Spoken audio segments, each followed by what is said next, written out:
Hi guys, welcome to week 5. This week we're going to be focusing on quadratic functions. I have to warn you that this was the most complicated topic for last year's cohort, mathematically speaking. It is a part of sort of the more upper level middle school math courses, that Algebra 1 that's offered in a lot of middle schools.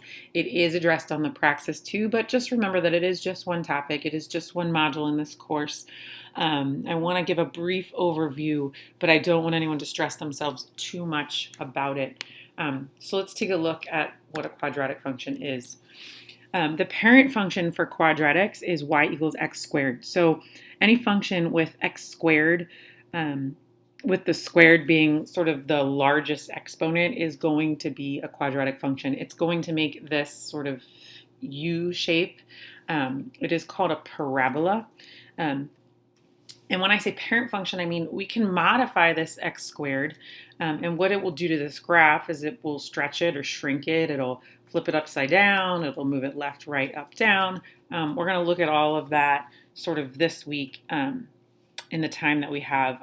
Let's look at why this shape looks the way it does. So if you look at y equals x squared as the basic function, when you think about it, negative 2 squared is negative 2 times itself. A negative times a negative is a positive, which is what's getting us that negative 2 comma positive 4. On the other side of the function, on the other side of what we call this axis of symmetry, right? We have this symmetrical shape here. On this other side, we have positive 2. Positive 2 times itself is also positive 4. That's why we get this symmetrical sort of U-shaped parabola. That will always be true for every quadratic function. You will always have that axis of symmetry. You will always be able to sort of fold the shape in half and have it match up. So it's one of the main properties of a quadratic function. Let's look at how we can sort of modify this parent function. Let's say I have x squared, y equals x squared, and I add 2 to it. Notice what happens. Now this blue function, this purple function that was y equals x, has been moved up 2 spaces. And the reason why that happens is now we have this x squared, but we're adding 2 each time. So what was 4 becomes 6. What was 1 becomes 3. 0 becomes 1, and so on and so forth. So you have this, transformed function. You've taken the parent function and you've shifted it up. You can also shift a quadratic function left and right. I'm going to shift it for you. Okay. Instead of adding the 2 at the end, if I add it to the x before I square it, remember this squared is what sort of gives us that quadratic shape. Notice the parent function shifted left 2 spaces, which is sort of opposite what students think it is going to do. I'm going to look at the table real fast for this guy and show you sort of what happened here.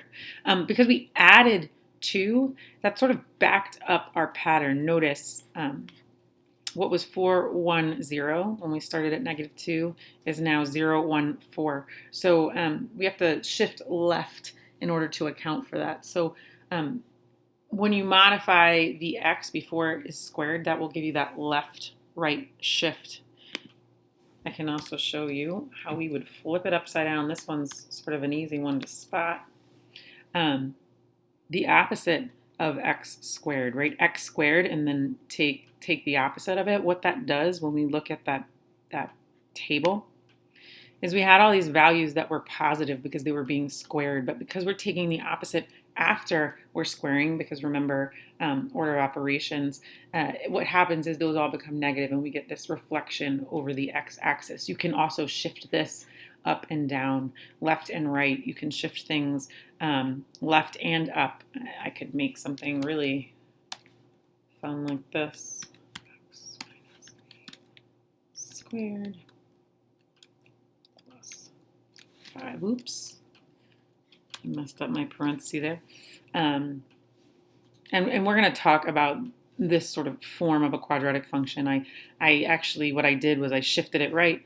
I shifted it up 5 and I flipped it upside down, so I have this purple guy out here. So that's a basic shape and reasoning behind the quadratic function's shape.